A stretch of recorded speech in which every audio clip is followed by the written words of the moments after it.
Bom, vamos lá? Tudo bem? Bom, vai ficar um pouco estranho, né? Essa coisa de conversar comigo mesmo, lendo as perguntas de vocês aqui, né? Mas vou tentar, vamos ver. Não sei como é que vai ficar, enfim, se vai ficar legal, se não vai ficar legal, enfim, também não sei, né, se tem que ficar legal. Bom, a primeira questão é o seguinte: por que eu deixei de ser professor, né? Que vocês me fizeram. Na verdade, eu não sei se eu deixei de ser professor, né?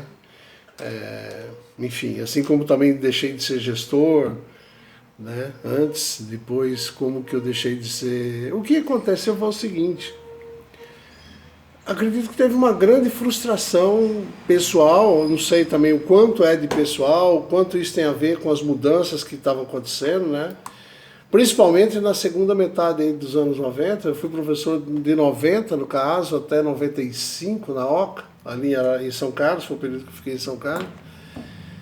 E uma coisa que começou a me incomodar profundamente foi justamente essa coisa de, né, esse período que eu diria que é um período de formação mesmo, né? Eu trabalhei em duas escolas que tinham uma formação, tinham um projeto diferente, podia até não ser uma coisa toda sistematizada, mas queria um professor diferente, queria um professor mais crítico, queria um professor que, enfim, conversasse, e eu acabei, na verdade, eu virei professor. Não tinha nenhum projeto de ser professor. E aí acabei sendo convidado, né? Tinha um filho, acho que o grande motivo de eu ter virado professor foi meu filho, né? Com 1 ano de idade, e eu precisava, enfim, sustentar ele de uma maneira mais orgânica, né? Porque já tinha feito uma experiência aí na área de cultura, trabalhando em casa de cultura, essas coisas todas, e não tinha funcionado. E também porque eu precisava de algum lugar onde eu pudesse deixar esse filho, onde eu pudesse, enfim. E ali foi essa coisa, foi primeiro quando eu cheguei, eu fui trabalhar numa rádio e também à noite eu dava aula num cursinho, no supletivo que tinha lá, e aí comecei, né, a construir um jeito de trabalhar com essa moçada. Aquele pessoal do supletivo era muito parecido com a minha história, né? Eu me lembro até de umas figuras especificamente do cursinho, né? Do supletivo, que eles tinham que trabalhar o dia inteiro, chegavam super cansados, aí falavam, puta, dá aula, né, velho? 2 aulas, o que vai ser uma coisa para fazer com que aquela figura se interessasse mais pela escola, enfim, por aquilo que a gente estava ali, né?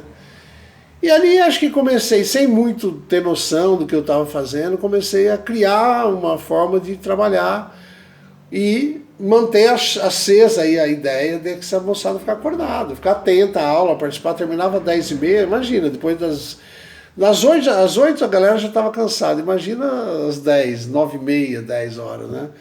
E acho que ali foi uma experiência bem bacana. Paralelamente, eu trabalhava com o pessoal do ensino médio, né? Pouco, mas eu trabalhava e via ali uma coisa completamente diferente. O caso era uma escola muito especial, assim, nesse sentido de botar uma moçada ali a fim de fazer um monte de coisa.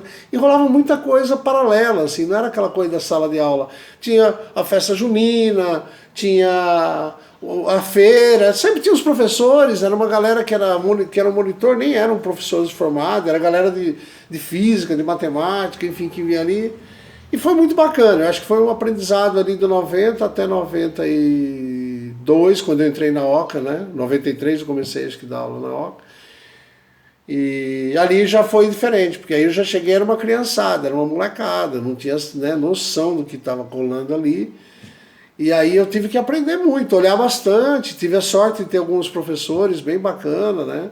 Integrar com os professores, por exemplo, uma integração legal com a educação física, aprender muita coisa com a Silvana, que era da educação física, né, que fazia umas danças, gaúcha, umas coisas, e tinha a sensibilidade de dialogar com a molecada, né?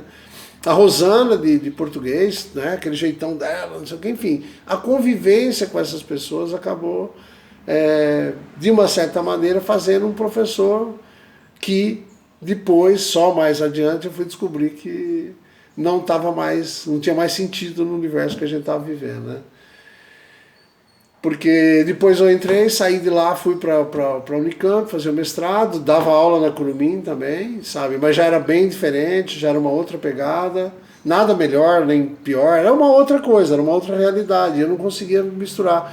Aí eu tive, né, uma filha, rolou uma gravidez, tal, rolou não, né, teve uma gravidez, e aí foi muito interessante, porque a gravidez foi muito bacana, assim, né, foi um momento bem bacana, né? As duas gravidezes foi bem bacana, o momento da gravidez, né, foi bem legal. E aí a mãe da minha filha, nesse segundo tempo, diferente, dava aula comigo, a gente revezava, dava aula de manhã, ela dava aula à tarde para ficar com a filha e tal. E isso foi, durante um bom tempo ali, uma formação bem legal também de convivência com criança, que eu não tinha noção, eu só sabia, né, minha referência, eu estava ouvindo aqui os gritos esses dias, estava comentando com uma amiga minha aqui, a minha infância, cara, por mais óbvio, nem não tem essa, ai, culpado, nada disso. A relação, os vizinhos, era muito grito, era muito bater, sabe? Era isso, foi assim que eu vi, né? E reproduzi isso, né? Bastante, inclusive, infelizmente. Mas, enfim, então ali foi o momento que eu comecei a entender a infância, essa coisa da criança e tal. Foi bem bom, acho que tem tudo a ver também com essa coisa da sala de aula, passei a me preocupar com isso. Mas eu não sei porquê, cara, eu não consigo, eu não consigo traduzir muito bem, assim, essas minhas crises, assim, sabe, de perceber que tem alguma coisa.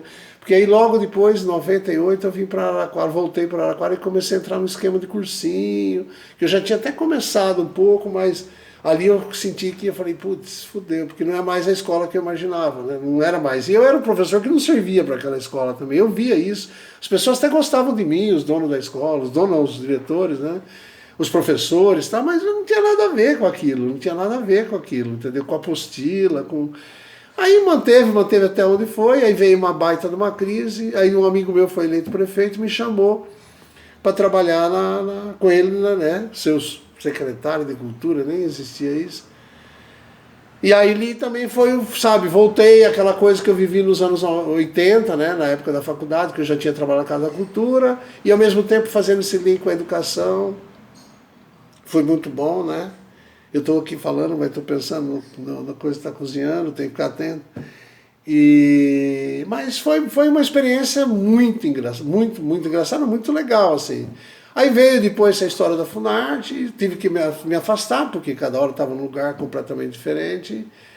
E aí vem de novo uma crise no sentido de que, pô, não é esse projeto, né, cara? Não é isso. Isso que a gente está fazendo aqui não tem nada a ver. Sabe, isso vai dar em água, vai dar merda lá na frente, e tanto que deu, né? Hoje a gente olha assim, né, fica meio calado, os pontos de cultura que tanto falavam, não sei o quê, mas não era, né? Faltava o essencial, que era essa coisa de formação. Então, acho que essas primeiras perguntas de vocês têm muito a ver, talvez, com isso, né? De que... Ah, cara, ser professor para mim foi muito bom, foi muito... Aliás, eu sou professor, né? Eu acho que ainda sou professor, eu ainda não deixei de ser professor. Essas minhas andanças, que você falou que nós vamos falar mais para frente sobre isso, né? Enfim, então acho que ser professor para mim foi bem bacana, é bem bacana. Só que um tipo de professor que não tem nada a ver com esse universo que a gente está inserido, né? E aí é complicado, porque e aí, como é que faz para manter? E aí eu fico tentando me adaptar, sabe, me esforço, sou muito cobrado, inclusive, pelas pessoas mais... Cobrado não, mas elas estão preocupadas comigo, né? Mas eu não consigo, né? Eu não consigo. Posso, por mais que eu fale, não, eu não vou ficar, vou obedecer, seguir as regras e tal. A hora que eu entro na coisa, sabe, vem aquela volúpia, aquela vontade de aprender mais até do que ficar ensinando coisas, mas... Porque eu não tive, né, velho? Então não tive esse aprendizado. Então, assim, não tive uma escola bacana como eu pude vivenciar com as escolas onde eu trabalhei. Então é isso. Eu acho que acredito que ser professor para mim é isso. Infelizmente ou felizmente, eu não sei, né? Ainda mais nesse momento de crise que a gente está vivendo aqui, essa coisa assustadora aí do vírus, né? Não sei, cara, Mas eu gosto muito de ser professor, eu gosto. Não sei se eu consigo ser, mas eu gosto muito de ser professor. E sinto uma falta muito grande. Acho que o que mais me incomoda é isso. Então acho que é isso. Não sei. Um beijo. Vamos lá, para a segunda então.